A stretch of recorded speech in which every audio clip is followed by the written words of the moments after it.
Okay, so let's take a look at solving square root equations. So just remember, first you're going to isolate the radical. Then you're going to square both sides because taking the square will actually is the inverse or opposite operation of a radical. Then you're going to solve the linear equation. Once you do all that, you're left with the linear equation. You solve like we've already learned how to do. All right, so let's look at a quick example. Number 1 here. All right, we have the square root of x plus 1 equals 4. All right, so you kind of treat a square root like parentheses. You have to deal with that first. You have to get rid of, I call it a hat. You have to get rid of the hat before you can actually solve the equation. So in order to do that, the opposite of a square root is actually squaring it. So what we're going to do is we're going to square this side of the equation, but what you do to one side, you have to do the other. So we square both sides of the equation. When we square both sides of the equation, what happens now is that eliminates or takes the hat off. All right. Now, what also gets rid of the square that you did. So you're left with just what's under the radical, which is x plus 1 equals, and don't forget to do this part, 4 squared right here. 4 squared is 16. That's 4 times 4. All right. Now you're going to solve the linear equation. And what's cool about this, now we're trying to isolate the variable, which we've been doing all along. So we're going to isolate x. So we're going to deal with the plus 1. And the opposite of plus 1 is minus, so we'll subtract 1 from both sides of the equation. That 1 minus 1 is 0. You all like to say it cancels. So we bring down the x, and you're left with x equals 16 minus 1 is 15. And there's your answer. You are completely done. All right, so pretty straightforward. You just have to understand that first step. All right, let's take a look at example 2 here.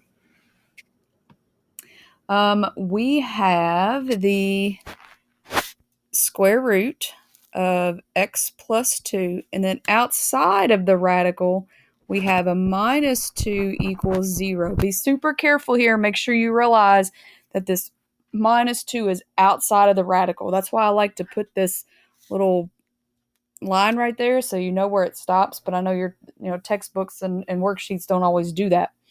All right. Now, before we can do anything, we have to isolate the variable. Okay, we can't square anything until this radical, this piece right here, is all by itself. So we're going to look at the minus 2. It's almost like having two equations in one. Okay, so what's the opposite of minus 2? Well, it's addition. So I'm going to add 2 to both sides. And what that does, negative 2 plus 2 is 0. It zeroes out for us. And what you're left with, I'm going to bring this part down.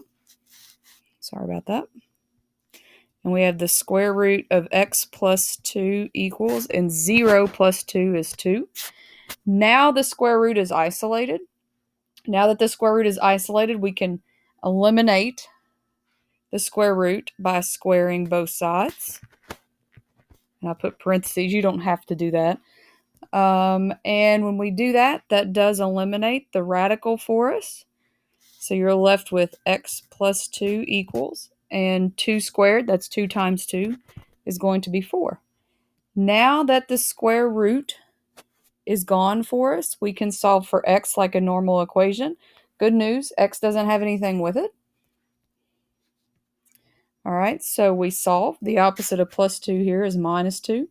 Nice one-step equation for us. I like those kind. That makes them easy. So we have x equals 4 minus 2 is 2. And there's your answer. All right, last one here. All right. All right, and I kind of like to call this one your big mama jamma here. If you can do this one, you can do any of them. Okay, so again, big mama jamma here. You have 4 times the square root of 2x minus 9 minus 1 outside of the square root equals 3. So again, focus on what you got to do here. You think of this square root here, we have to isolate it. So just ignore all the stuff that's underneath it and think, okay, if I want to get that all by itself, what would I do with the 4 and the minus 1? So I've got 2 things here I have to deal with, and now I got to know which one I have to deal with first. All right, you have the 4 and the minus 1. So again, think of it like a regular linear equation. You always undo any addition or subtraction first, and then multiplication or division. Okay, so what that means is to isolate the radical, the very first thing I'm going to do here is I'm going to do the opposite of minus 1, which is plus 1. And what you do on one side of the equation, we do the other on opposite sides of the equal sign here. So negative 1 plus 1, that actually becomes a 0 for us. So we leave that alone. Now I bring down everything else. So I have 4 times the square root of 2x minus 9. Be very aware of trying to distribute. We cannot distribute inside of a radical, only parentheses. 3 plus 1 is 4. All right. So again, I'm still trying to isolate. I can't square anything until this is all by itself. That whole radical has to be by itself. So if it's 4 times, what's the opposite of times? Well, the opposite of times is going to be division. So we're going to divide both sides of the equal sign by 4. All right. 4 divided by 4 is 1. You all like to say it cancels that part.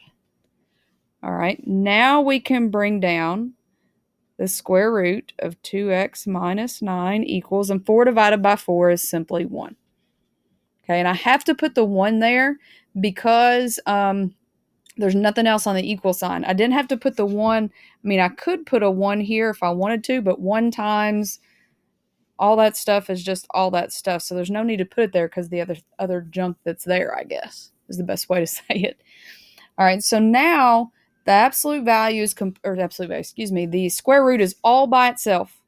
All by itself. So to undo a square root, we're going to square both sides. Because again, what you do to one side of the equation, we have to do the other.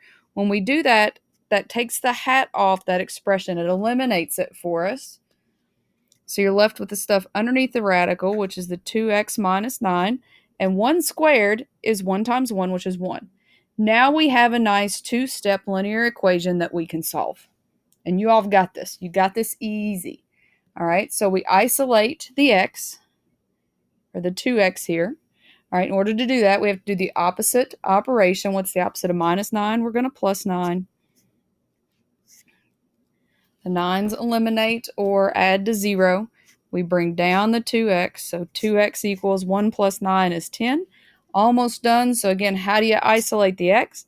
Well, it's 2 times x, and the opposite of times is divide. So I'm going to divide both sides of the equation by 2. Again, told you it was a big mamma jamma. And x equals 10 divided by 2 is 5. And there you have it. So we kind of worked up easy, medium, and hard. So number 3 here was hard. If you can do that, then you can do this no problem. All right.